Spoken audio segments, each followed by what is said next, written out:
చట్టము అమలు జరగడానికి తెలుగు రాష్ట్రాలే ప్రధాన కారణము.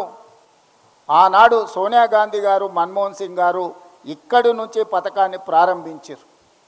ఈరోజు ఉపాధి హామీ చట్టము అమలు జరిగితే గ్రామీణ ప్రాంతాలలో వలసలు ఆగిపోయినాయి, వెట్టి చాకిరి ఆగిపోయింది, ఆత్మగౌరవం పెరిగింది.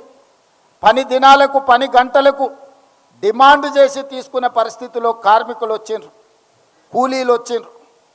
ఇవాళ అదానీ, అంబానీ లాంటి పెద్ద పెద్ద పారిశ్రామికవేత్తలకు అగ్వకు లేబర్ దొరకడం లేదు. కాబట్టి ఈ జాతీయ ఉపాధి హామీ పథకాన్ని గ్రామాలలో రద్దు చేస్తే మళ్ళీ గ్రామాలలో ఉన్న పేదలు వలసల పేరు మీద పట్టణాలకు తరలి వస్తారు. ఎప్పుడైతే పేదలు పట్టణాలకు వస్తారో అదానీ, అంబానీలకు అగ్వకు కూలీలు దొరుకుతారు.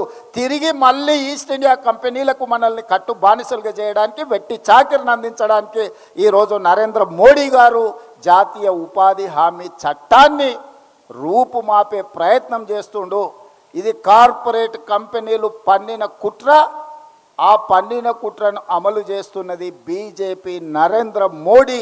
ఈ కుట్రను తిప్పికొట్టాల్సిన బాధ్యత ప్రతి పౌరుడి మీద, ప్రతి పేదవాడి మీద ఉన్నది. పేదల ప్రతినిధి అయిన కాంగ్రెస్ పార్టీ కార్యకర్తల మీద ఉన్నదని చెప్పి ఈరోజు మీ అందరికీ నేను విజ్ఞప్తి చేస్తున్నాను.